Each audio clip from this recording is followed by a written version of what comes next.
Hi friends, स्वागत करते हैं आपका हमारे चैनल प्रॉफिट प्लस में। ईएमए मास्टर क्लास के कंटिन्यूशन में ये ईएमए मास्टर क्लास का 20वां एपिसोड है। इस 20वें एपिसोड में हम ये समझेंगे कि ईएमए के द्वारा ट्रेडिंग की साइकोलॉजी क्या होती है, ट्रेडिंग साइकोलॉजी ईएमए के साथ किस प्रकार से मर्ज करके और फिर इसको समझा जाए ताकि हमें प्रॉफिटेबल ट्रेड मिल सके। आज तक ईएमए की लगभग 19 क्लास हो चुकी है। 19 क्लास आज तक हम लगभग कंप्लीट कर चुके हैं। इस पूरी 19 क्लास में जो कुछ भी हमने सीखा है उन सबको अप्लाई करते हुए भी अगर हम साइकोलॉजी को नहीं समझ पाते हैं तो भी बहुत बड़ी समस्या हो सकती है और हम हो सकता है कि प्रॉफिट ना बना पाए। अब तक के लिए आपने यहाँ पे सीख लिया है कि ईएमए क्या होता है, इसके बारे में जानकारी ले ली है, ईएमए से एंट्री कैसे लेनी है, स्टॉप लॉस कहाँ पे रखना है, टारगेट क्या लगाना है, और उसी के साथ में कंप्लीट ईएमए का आपने सेटअप भी सीख लिया है ट्रेडिंग के लिए। लेकिन फिर भी क्या होता है कि सिर्फ ईएमए ही नहीं, बहुत सारी स्ट्रेटजीज ऐसी भी होती हैं जिनको सीखने के बाद में, या हम ये कहें कि सिर्फ स्ट्रेटजी सीखने के बाद भी बहुत सारे लोग क्या करते हैं कि प्रॉफिट नहीं बना पाते। उसका कारण क्या हो सकता है? क्या इसकी वजह स्ट्रेटजी हो सकती है कि स्ट्रेटजी में कुछ कमी है? तो ऐसा कहना बिल्कुल भी सही नहीं होगा। उसका सबसे बड़ा कारण होता है साइकोलॉजी का, कि हम जब एनालिसिस करने बैठते हैं तो हमारी साइकोलॉजी कुछ और होती है, लेकिन जब हम ट्रेड करने लाइव मार्केट में बैठते हैं तो हमारी साइकोलॉजी जो होती है पूरी चेंज हो जाती है। हमारे ऊपर इमोशंस हावी हो जाते हैं। तो वो कौन कौन से इमोशंस हैं जो हमारे रूल को डिस्टर्ब करते हैं, हमारे डिसीजन मेकिंग को प्रॉब्लम में डालते हैं, और हमारी डिसीजन मेकिंग जो है वो प्रॉपर नहीं हो पाती है। तो आज के वीडियो में हम यही सारी चीजें जानेंगे। ईएमए मास्टर क्लास के पिछले वीडियोस में आप ये सीख चुके हैं कि ईएमए ट्रेंड कैसे पता चलता है, ईएमए के द्वारा वॉल्यूम के द्वारा कंफर्मेशन कैसे लिया जाता है, आरएसआई से कंफर्मेशन कैसे लेना है, प्राइस एक्शन क्या होता है और ये किस प्रकार से कंफर्मेशन देता है, और इन सबको मिक्स करते हुए, सबको मर्ज करते हुए हमने कंप्लीट प्रोफेशनल ट्रेडिंग सेटअप भी जान लिया है। लेकिन स्ट्रेटजी जो है हमारी, कोई भी स्ट्रेटजी हो तभी काम करती है जब ट्रेडर अपने डिसिप्लिन के साथ में उसे फॉलो करता है। ईएमए मास्टर क्लास के आज के वीडियो में हम सीखेंगे कि ट्रेडिंग के लिए क्या साइकोलॉजी होती है। हालांकि साइकोलॉजी का जो चैप्टर है वो बहुत बड़ा होता है, लेकिन आज के वीडियो में हम इसे शॉर्ट फॉर्म में समझेंगे, क्योंकि मार्केट को समझने के लिए साइकोलॉजी को समझना बहुत ज़्यादा ज़रूरी है। और ये साइकोलॉजी किस प्रकार से काम करती है, क्या-क्या होता है। सबसे पहले हम यहाँ पे समझेंगे कि ट्रेडिंग साइकोलॉजी क्या होती है। इस ट्रेडिंग साइकोलॉजी के अंदर फ़ियर क्या होता है, ग्रीड क्या होता है, फोमो क्या होता है, रिवेंज ट्रेडिंग क्या होती है, और ये सब मिल करके हमारे ट्रेडिंग के जो भी डिसीजंस होते हैं उसको किस प्रकार से ये हैम्पर करते हैं। उसी के साथ में हम ये समझेंगे कि डिसिप्लिन क्या होता है, और इन सब चीज़ों के साथ में प्रोफेशनल जो ट्रेडर्स होते हैं उनका क्या माइंडसेट होता है ट्रेड करते समय। एक कोई भी जो ट्रेडर है, नॉर्मल ट्रेडर हो या कोई एक्सपीरियंस ट्रेडर हो, उसका सबसे बड़ा और सबसे पहला दुश्मन जो होता है वो डर ही होता है। डर किस प्रकार से होता है? सबसे पहला कि ट्रेड लेने से डर लगता है। सारी एनालिसिस कर लेते हैं, सब कुछ देख लेते हैं, लेकिन अंत में क्या होता है कि जब ट्रेड लेने की बारी आती है तो डर लगता है। दूसरा डर होता है स्टॉप लॉस हिट होने का डर। सारी कुछ चीज़ें जानने के बाद भी स्टॉप लॉस भी हमको पता है कितना होता है, लेकिन फिर भी स्टॉप लॉस हिट होने का डर होता है। ट्रेड का डर हमने निकाल दिया, मान लीजिए हमने ट्रेड ले भी लिया, उसके बावजूद भी क्या होता है कि जब स्टॉप लॉस के पास में प्राइस आने लगता है, तब ट्रेडर फिर से डरने लगता है, और उस डर के चक्कर में मान लीजिए ये हमने स्टॉप लॉस लगा करके रखा हुआ है, ये हमारा एसएल का लेवल है।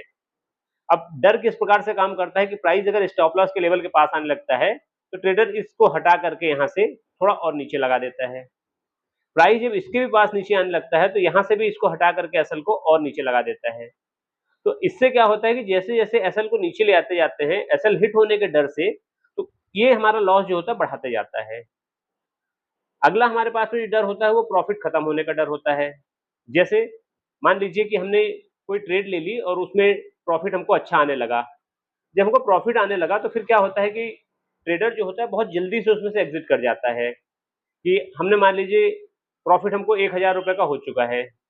तो अब ट्रेडर को डर ये इस प्रकार का लगने लगता है कि अगर 1000 का प्रॉफिट हो गया है, अगर इसको नहीं बुक करते हैं तो हो सकता है कि प्रॉफिट घट करके 500 हो जाए, या हो सकता है कि प्रॉफिट और नीचे आ जाए, या प्रॉफिट ₹100 का रह जाए, या हमको लॉस एसएल हिट हो जाए, हमको एसएल देना पड़ जाए। तो ऐसी कंडीशन पे क्या होता है कि प्रॉफिट खोने के डर से थोड़े से प्रॉफिट में ही ट्रेडर जो होता है फट से निकल जाता है। तो हमको सबसे पहले अपने इस डर पे कंट्रोल करना है। तो इस डर पे हम किस प्रकार से कंट्रोल कर सकते हैं? डर पे कंट्रोल करने का सबसे पहला प्रोफेशनल रूल यही है कि हमको ट्रेड लेने से पहले ही हमारे रिस्क को हमको एक्सेप्ट करना होगा। अगर हम देख रहे हैं कि कोई स्टॉक है जिसपे हमारा बाइंग लेवल ₹100 का बन रहा है और उसके नीचे आने की कंडीशन में हमारा स्टॉप लॉस जो है वो ₹97 का बनता है। तो इस ₹3 के लॉस को हमको पहले एक्सेप्ट कर लेना है। हमें ये मान के चलना है कि अगर इस ट्रेड को हम लेते हैं और अगर ट्रेड सक्सेस नहीं होता है, तो इस ₹3 का लॉस हमको होगा ही होगा। इस चीज़ को अगर एक्सेप्ट करके और उसके बाद में हम ट्रेड लेते हैं, तब हमारे ट्रेड में सफल होने की संभावना ज़्यादा हो जाती है। एक बार इस रिस्क को, इस लॉस को एक्सेप्ट कर लीजिए कि हाँ ठीक है, इतना लॉस हम दे सकते हैं मार्केट को। उसको एक्सेप्ट करने के बाद में फिर चार्ट को अपना काम करने दीजिए। फिर बार-बार चार्ट को मत देखिए, बार-बार प्रॉफिट एंड लॉस को मत देखिए। तो यहाँ पे जो हमारा सबसे बड़ा दुश्मन होता है, पहला दुश्मन यही डर होता है। इसको कंट्रोल करने का यही तरीका है कि जो भी हम स्टॉप लॉस लगा रहे हैं, अपने उस स्टॉप लॉस के लेवल को, स्टॉप लॉस के पॉइंट को हमको एक्सेप्ट करके रखना है कि हाँ ठीक है, इतना हो सकता है लॉस। इस मार्केट में जो हमारा दूसरा सबसे बड़ा दुश्मन है, वो है लालच। लालच हमसे क्या करवाता है कि जब कभी भी हमारा प्रॉफिट आ चुका होता है, तो लालच में बैठे रहते हैं कि और प्रॉफिट चाहिए। प्रॉफिट हमारा आ चुका है, जितना प्रॉफिट हमको लेना था हमारा प्रॉफिट आ चुका है, फिर भी बैठे रहते हैं कि अभी और प्रॉफिट चाहिए। यहीं से जो होता है ग्रीड की, जो लालच की शुरुआत होती है, यहीं से होती है कि टारगेट पूरा होने के बाद भी एग्जिट नहीं करना। और टारगेट आने के बाद भी जब हम अपनी पोजीशन को होल्ड रखते हैं, अपने ट्रेड को होल्ड रखते हैं, तो कई बार तो ऐसा भी हो जाता है कि पूरा का पूरा प्रॉफिट देने के बाद भी हम उसमें लॉस में आ जाते हैं। और उसका कारण सबसे बड़ा यही होता है कि हम लालच में बैठे हुए हैं, हम ग्रीड में बैठे हुए हैं कि और प्रॉफिट चाहिए। तो हमेशा बिज़नेस में आपको एक चीज़ याद रखनी है कि जो लोभ होता है, लालच जो होता है, वो व्यापार का सबसे बड़ा दुश्मन होता है। और जो हम ट्रेड करते हैं, ये भी एक प्रकार का व्यापार है। तो व्यापार में सबसे बड़ा दुश्मन जो होता है, हमारा लालच होता है। और अनुशासन, डिसिप्लिन जो होता है, यही हमको सच्चा मुनाफ़ा दिलाता है।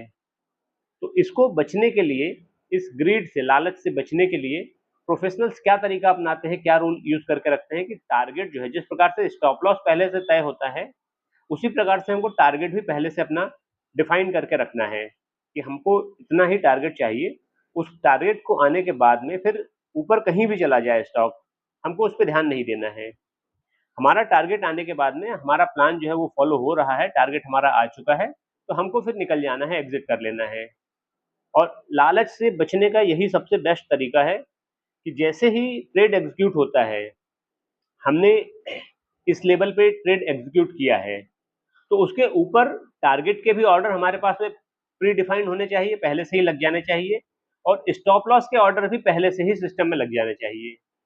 अगर हम सिर्फ इसको मन में रखे रहते हैं कि हाँ ये स्टॉप लॉस का टारगेट है, यहाँ पे आएगा तो हम देखेंगे, ऑर्डर लगाएंगे, निकलेंगे, कभी नहीं निकल पाएंगे। और हम प्रॉफिट का भी अगर टारगेट का लगा के नहीं रखते हैं ऑर्डर, और हम सोचते हैं कि टारगेट पे आएगा तब हम निकल जाएंगे, तो यहाँ आने के बाद भी हम नहीं निकलेंगे, हम और आगे का वेट करते रहेंगे। तो बेस्ट तरीका यही होता है, प्रोफेशनल यही रूल्स यूज़ करते हैं कि जो भी हमारा टारगेट है, जो भी हमारा स्टॉप लॉस है, उसको पहले से ही सिस्टम में फीड करके रखना है, ताकि वो लेवल आने के बाद अपने आप हमारी पोज़ीशन वहाँ से एग्ज़िट हो जाए। तीसरी जो साइकोलॉजी होती है, जो हमारे दिमाग में होती है, जिसकी वजह से हम कई बार लॉस कर बैठते हैं या गलत ट्रेड ले लेते हैं, वो होता है फोमो। फोमो का मतलब होता है कि फ़ियर ऑफ मिसिंग आउट। कई बार आपने देखा होगा कि जैसे स्टेशन पे गए और आपकी ट्रेन मिस हो गई या ट्रेन प्लेटफ़ॉर्म से मूव करना स्टार्ट कर दी, तो उसमें क्या होता है कि हम ट्रेन के पीछे दौड़ते नहीं हैं कि चलो हम ट्रेन पकड़ लेंगे। लेकिन ट्रेडिंग में क्या होता है कि अक्सर जब प्राइस चल रहा होता है, तब भी हम इंतज़ार नहीं करते हैं, बल्कि हम डायरेक्टली वहाँ पे एंट्री ले लेते हैं। ये नहीं देखते हैं कि प्राइस कितना ऊपर चला गया है या कहाँ तक प्राइस चला गया है। तो यहाँ पे क्या होता है, देखना हमको ये होता है कि जब प्राइस भाग रहा होता है और सब लोग बाय कर रहे होते हैं, तो फिर हमको दिमाग में क्या डर लगता है कि अगर हमने अभी एंट्री नहीं ली, तो कहीं हमारे पास में अपॉर्च्युनिटी, मौका निकल ना जाए। और ये जो डर होता है, इसी को फोमो कहा जाता है। फोमो मतलब होता है कि जल्दबाजी में लिया गया गलत डिसीजन। जो हमको क्या करता है कि पैसों का ही नुकसान देता है, क्योंकि मार्केट पैसे का है, तो पैसे का ही हमको यहाँ पे सबसे ज़्यादा नुकसान होता है। तो ये चीज़ें भी ध्यान में रखनी है। प्रोफ़ेशनल्स जो होते हैं, वो अपने सेटअप का इंतज़ार करते हैं और सेटअप प्लान के अकॉर्डिंग ही चलते हैं। वो अपने इमोशंस के साथ में कभी नहीं चलते हैं और इमोशंस को मार्केट में अपने ऊपर हावी भी नहीं होने देते हैं। अगर हम स्टेशन पे जाते हैं, हमारी एक ट्रेन मिस हो जाती है, तो हम अगली ट्रेन का वेट करते हैं। हम कभी भी चलती हुई ट्रेन में नहीं दौड़ करके पकड़ते हैं। उसी प्रकार से अगर चलता हुआ प्राइस है, प्राइस ऊपर जा रहा है और हमारे सेटअप से ऊपर निकल चुका है, तो फिर हमको वेट करना होगा ताकि अगली बार फिर से सेटअप बने, या हमको सर्च करना है कि अगले किसी दूसरे स्टॉक में सेटअप बन रहा हो तो वहाँ पे ट्रेड लेना है। हमेशा पैशेंस रखना है, धैर्य रखना है, सही मौका जब आएगा तभी हमको बड़ा प्रॉफिट मिल पाएगा। अगर कहीं भी किसी भी समय पे हम ट्रेड ले लेंगे, तो हो सकता है कि गलत जगह पे ट्रेड लेने की वजह से हमको केवल लॉस ही हो मार्केट में। तो जो फोमो होता है, फियर ऑफ मिसिंग आउट, इससे भी हमको बचना है। मार्केट में एक चीज दिमाग में हमेशा बैठा के रखनी है, कभी भी ऐसा नहीं है कि किसी स्टॉक में सेटअप बना और वो ऊपर निकल गया तो वो आखिरी स्टॉक था, या वो जो सेटअप बना वो आखिरी बार सेटअप बना है, अब अगली बार कभी सेटअप नहीं बनेगा। मार्केट में हर दिन मौके मिलेंगे, हर दिन नया ट्रेड मिलेगा, हर दिन नए स्टॉक पे हमको सेटअप मिलेगा। तो अगर किसी दिन छूट जाता है तो उसको छोड़ देना है। फोमो में आकर के कभी भी हमको ट्रेड नहीं करना है। अगला जो साइकोलॉजिकल फैक्ट है, जो कि हमको मार्केट में लॉस करवाता है, उसका नाम है रिवेंज ट्रेडिंग। मतलब बदले की भावना से लिया गया ट्रेड। अब मार्केट इतना बड़ा है कि जिसका कोई अंदाजा नहीं लगा सकते हम कम से कम जहां हम अपने पैसे को लेकर के बैठे हैं, 10-20 लाख 50 लाख रुपए लेकर के बैठे हैं, वहां पे हम मार्केट का अंदाजा नहीं लगा सकते हैं और मार्केट से हम बदला भी नहीं ले सकते हैं। लेकिन बहुत सारे बार क्या होता है, कुछ ट्रेडर्स होते हैं जैसे कि एक बार काम किया, पूरी स्ट्रेटजी के साथ में यूज किया, पूरे डिसिप्लिन के साथ में यूज किया, काम किया, और उसके बावजूद भी स्टॉप लॉस हिट हो गया और लॉस हो गया। तो अब क्या होता है कि उनके दिमाग में आता है कि नहीं, ये जो लॉस हो गया है, इस लॉस को मुझे आज ही रिकवर करना है। और जब ये चीज दिमाग में आ जाती है कि किसी लॉस को आज ही रिकवर करना है, तो इस कंडीशन में क्या होता है कि रिजल्ट हमारे पास में सामने आता है कि हम बिना सेटअप के ही एंट्री लेना चालू कर देते हैं। या कहीं पे हम देखते हैं कि बस हमारे सेटअप के अनुसार बनने वाला है, अगले 1-2-4 कैंडल बनते तक हमारा सेटअप बन जाएगा, और हम यही मन में सेटअप बना करके ही ट्रेड ले लेते हैं पहले ही। और ऐसी कंडीशन में क्या होता है कि फिर से एक और लॉस हो जाता है। और इसी प्रकार से जब 2 या 3 बार दिन भर में हम काम कर लेते हैं, तो हमारा जो अकाउंट होता है वो डैमेज हो जाता है। मतलब हमने जो प्लान करके रखा होता है कि कितने लॉस को हमको एक्सेप्ट करना है, कितना लॉस लेना है, कितना प्रॉफिट करना है, कितने अमाउंट से ट्रेड करना है, और दिन में 2 से 3 बार अगर इस तरह की हरकतें हो जाती है कि एक लॉस के बाद में उसको रिकवर करने के लिए दूसरा ट्रेड ले लिया, और उसमें भी लॉस हो गया तो उसको भी रिकवर करने के लिए तीसरा ट्रेड ले लिया। तो इस तरह से जब अगर हम काम करेंगे, तो हमारा अकाउंट जो होगा वो डैमेज हो जाएगा और अगले दिन हमारे पास में पर्याप्त पैसा नहीं बचेगा काम करने के लिए। तो हमेशा से क्या करना है कि प्रोफेशनल्स हमेशा ये रूल यूज़ करते हैं कि अगर एक बार लॉस हो गया, स्टॉप लॉस हिट हो गया, तो पहले थोड़ी देर का ब्रेक लेते हैं, इमोशंस नहीं देखते हैं, वो सेटअप देख करके फिर ट्रेड लेते हैं। अगला ट्रेड भी उनका सेटअप पे ही होगा। और एक बार लॉस होने के बाद में ब्रेक लेकर के ये सोचना है कि हमने जो कुछ भी ट्रेड लिया है, उसमें गलती कहाँ पे हुई है? किस गलती की वजह से लॉस हुआ है? अगर हमको अपनी गलती नहीं समझ में आती है, तो भी एक चीज़ ध्यान में यही रखनी है कि मार्केट है, मार्केट में अगर कोई भी स्ट्रेटजी आपकी चल रही है और आप 10 बार उस स्ट्रेटजी को यूज़ कर रहे हैं, तो निश्चित ही उसमें से कम 2 बार या 2 से 3 बार आपको वो स्ट्रेटजी फेल होनी ही होनी है। अब अगर आप 10 बार ट्रेड कर रहे हैं उस स्ट्रेटजी के ऊपर, 2 से 3 बार फेल होनी है, तो 2-3 बार लॉस दे करके निकलने में कोई प्रॉब्लम नहीं है, क्योंकि अगले 6 से 7 बार, 8 बार हमको फ़ायदा ही होना है। जब हमको 8 टाइम्स फ़ायदा होना है, तो अगर 1-2 बार लॉस हो गया है, तो उसको बदला लेने के लिए ऐसी कोई रिवेंज ट्रेडिंग हमको नहीं करनी है।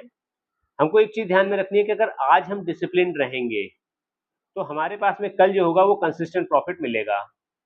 तो जब कभी भी इमोशनली इस प्रकार से दिमाग में आने लगे कि हमको लॉस कंप्लीट करना है, तो हमको इमोशंस में आकर के नहीं डिसीजन लेना है, हमको अपना सेटअप देखना है, और अगर सेटअप बनता है तो फिर दूसरी ट्रेड लेनी है, नहीं सेटअप बनता है तो हमको ट्रेड उस दिन की छोड़ देनी है।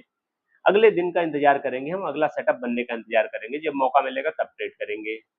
तो इन सब बातों को अच्छे से ध्यान में रखिएगा, याद रख लेना है। कभी भी रिवेंज ट्रेडिंग नहीं करनी है, बदले की भावना से हमको ट्रेड कभी नहीं करना।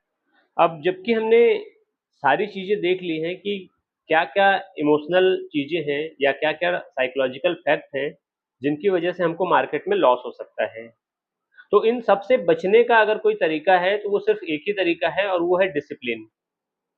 प्रोफ़ेशनल ट्रेडर्स जो होते हैं, उनका सीक्रेट होता है कि वो हमेशा डिसिप्लिन्ड रहते हैं, कभी भी अपने डिसिप्लिन को नहीं तोड़ते हैं।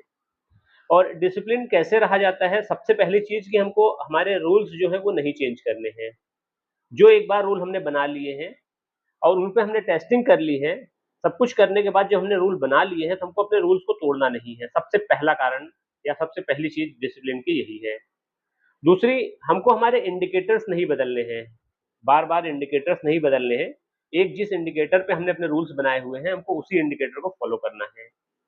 हमको स्ट्रैटेजी अपनी बार-बार नहीं बदलनी है। अगर एक स्ट्रैटेजी से प्रॉफ़िट नहीं हुआ 1 बार, 2 बार, 3 बार, तो हमको स्ट्रैटेजी जल्दी-जल्दी नहीं बदलनी है।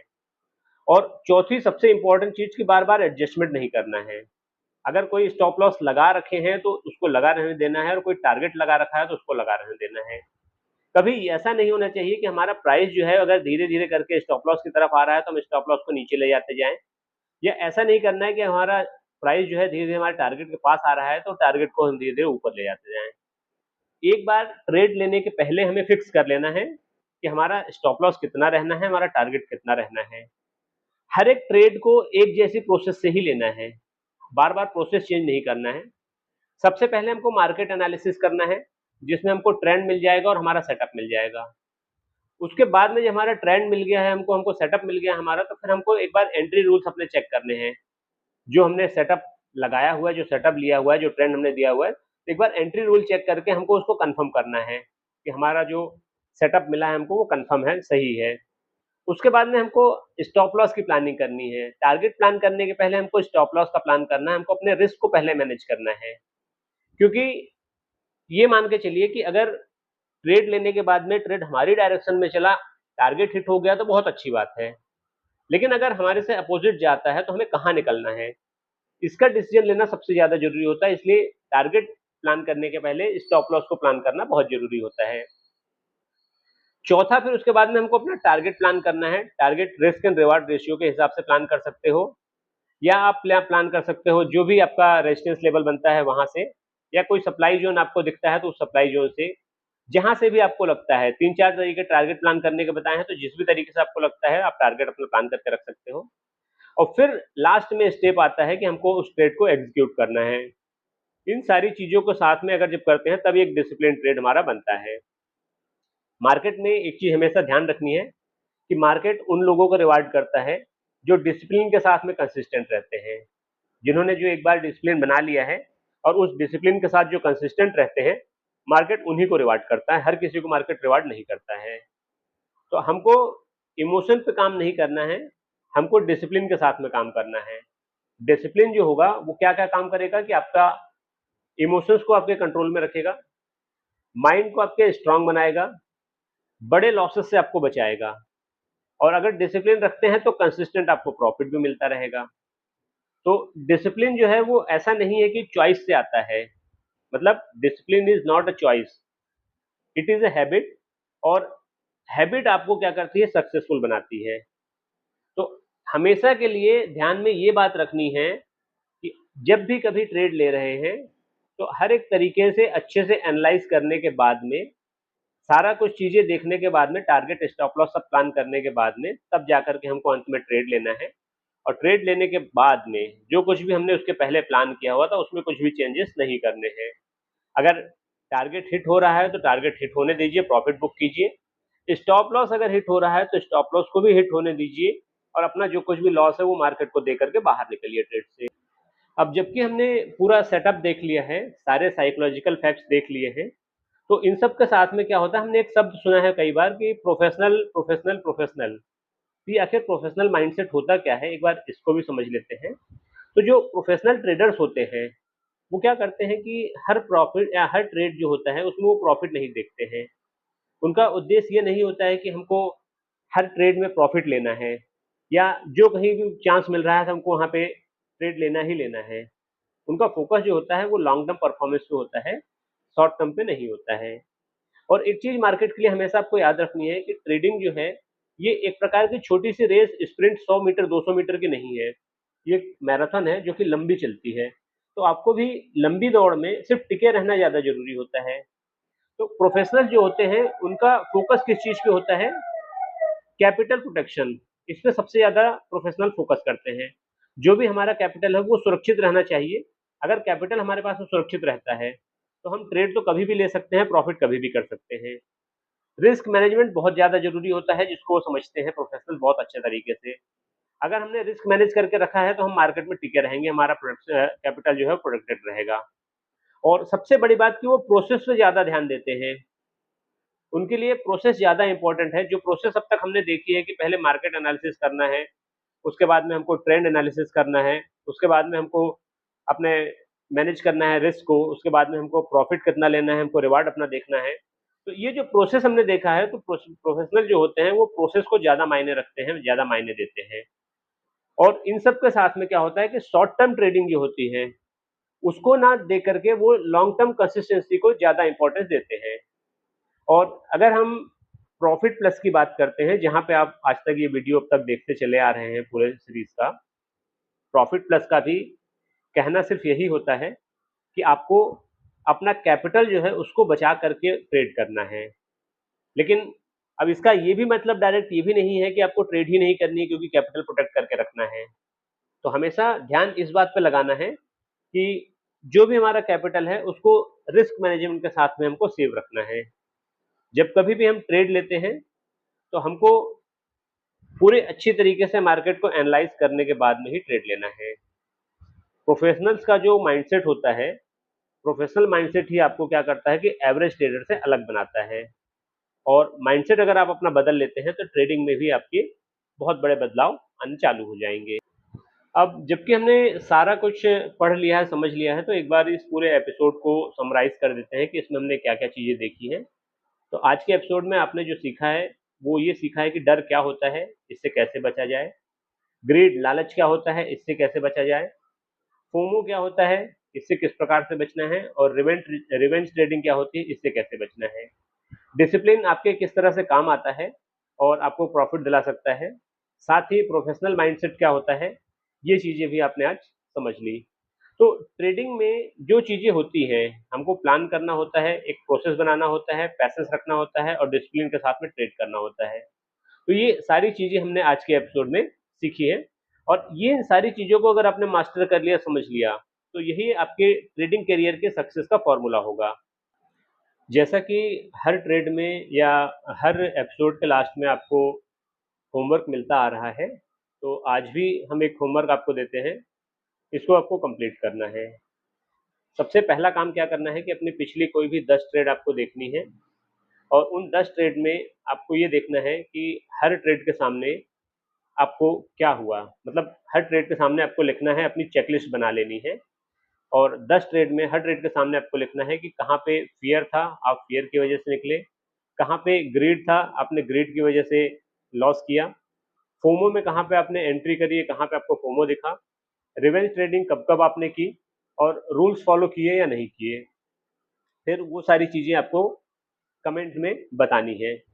आपको एक चीज याद रखनी है कि जो आपकी ईमानदारी है आपके ट्रेडिंग के लिए, वही आपके ट्रेडिंग को बेहतर बनाएगी। आप दुनिया से धोखा दे सकते हैं, दुनिया को, दुनिया से झूठ बोल सकते हैं, अपने घर में किसी से भी, घर के सदस्य से, अपने दोस्तों से, अपने समाज में और लोगों से आप झूठ बोल सकते हैं, अपने आप से आप झूठ नहीं बोल सकते हैं।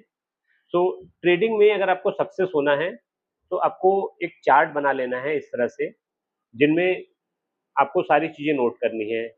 सबसे पहले ट्रेड 1 से लेकर के 10 तक, या जितने भी ट्रेड आप लेते हैं, जब भी लेते हैं, उनमें आपको देखना है रिजल्ट क्या रहा, टारगेट हिट हुआ, लॉस हुआ, जो कुछ भी है वहां पे आपको लिखना है रिजल्ट में।